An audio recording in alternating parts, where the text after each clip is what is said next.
Hi everyone. Right, I thought I'd show you what I was going to do with these custom made signs that I got made by Busy Being Crafty, my friend Sarah. She made me these lovely home signs, one in lowercase and one in uppercase. All I've done is paint the insides of it just in case I don't get to cover them completely with paint.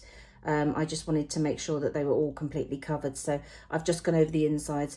I've done one in silver, one in a turquoise blue-green.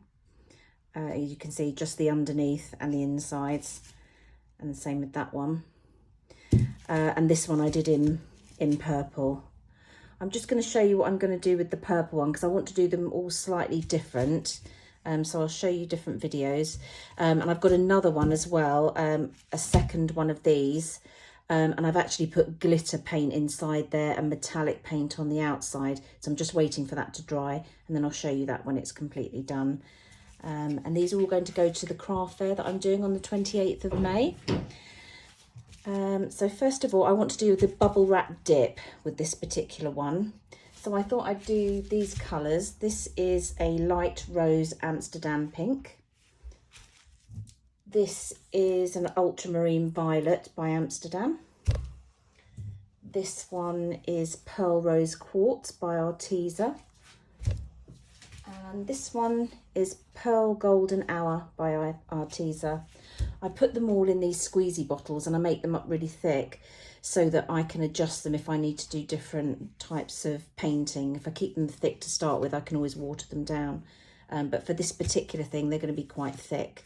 And obviously I need to try and get to the middle section of here and then get to the other side and do to the middle section of here as well. So I've never done this one before, so let's see how it goes. I give the bottles a bit of a shake, and I'm just going to create some patterns on this bubble wrap.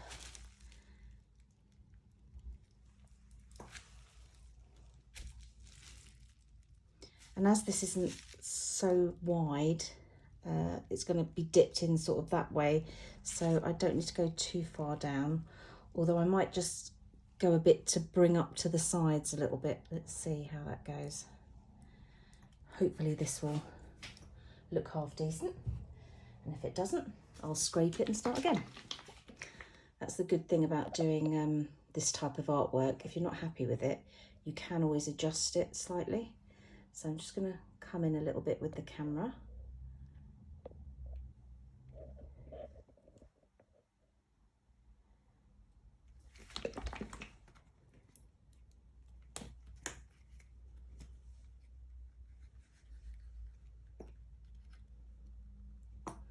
And the key to this is to not have too many gaps so that you completely cover your area.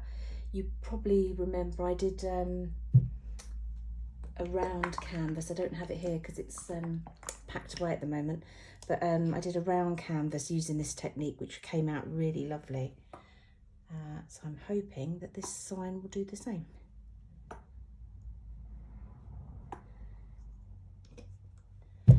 And then just to finish off with this colour, the pearl golden,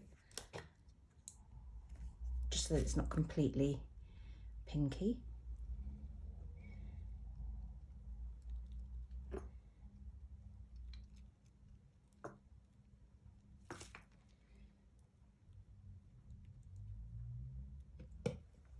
I might just give an extra squirt because I can see a few gaps there.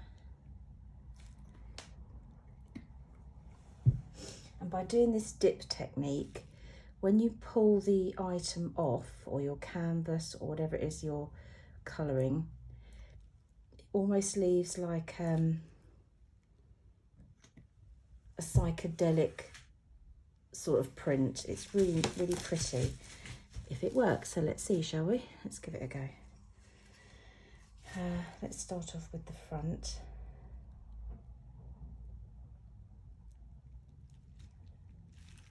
I'm just going to squash that in, and then I'm actually going to go underneath and bring up. It'll be quite hard to get in those gaps because it's a word, but I can always go back in and fill those parts in. Just get to the end. Don't need it to cover this side completely.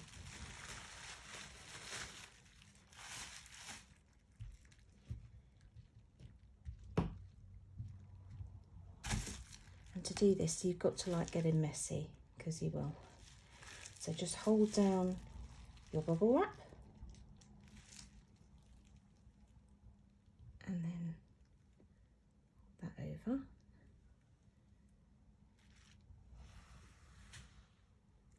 And that's how that's come out. That's quite nice. What I'm going to do is sit that up. It'll stay, hopefully. There we go. That's it. Let's put some more paint down.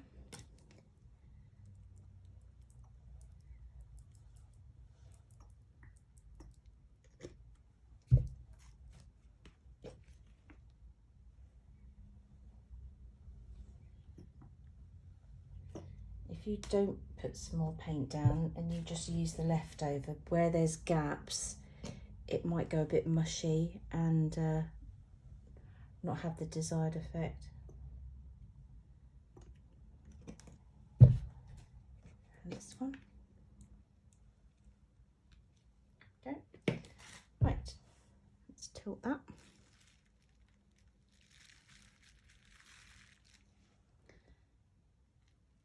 Squash that in. Okay.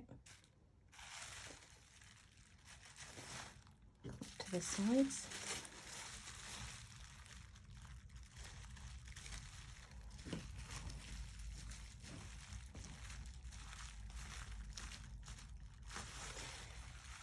And there's some gaps on the front here, so whilst I've got it face down, I'm just going to touch it up with my finger, just to fill in some incomplete consistencies.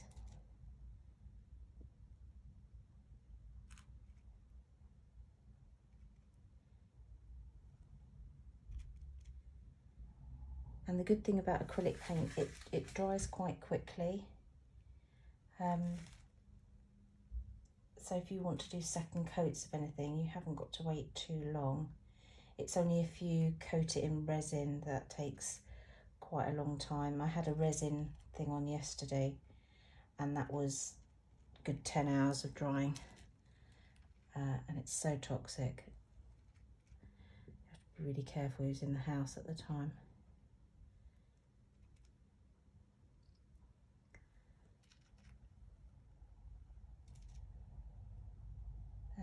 It's not quite as easy to do this on this type of sign, just because there's so many little nooks and crannies, which is why I'm so glad I painted the inside, because otherwise you would just see MDF wood everywhere.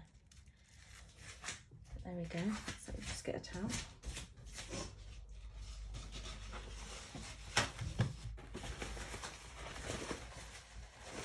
And then I'm going to be able to hold this one up and leave this one to dry. Get up from there. So that's the back, you can see. If I hold it, I know it's the wrong way around, but you get the gist. Now you can see all the areas here that I've missed. So whilst I've got it up, let's do the same thing. Touch up those areas.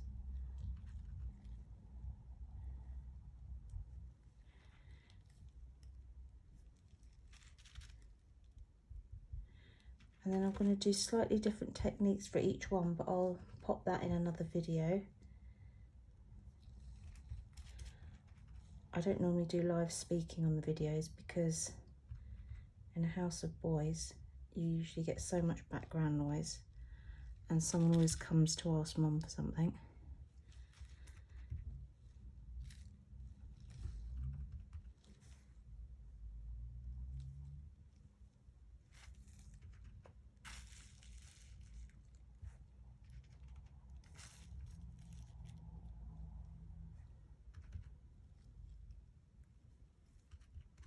And where that yellow golden colour is, the golden hour, that's really pretty. That'll dry quite metallic-y and it'll glisten.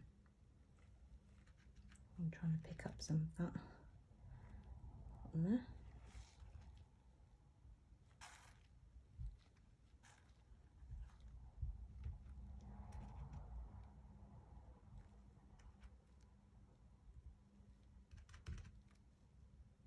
I think I'm going to leave some of the purple on the inside to show through. It doesn't need to be completely covered in there. Give it a bit of contrast.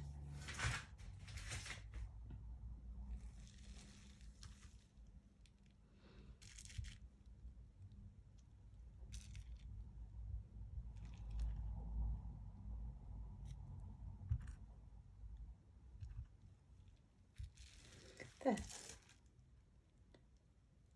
think that will do. So that's how that one's going to look. You can't really see how pretty the colours are. I don't know if you can see that in the light. But if not, I'll show you when it's dry.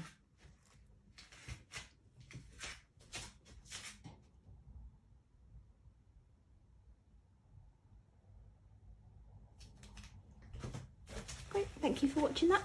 Bye for now.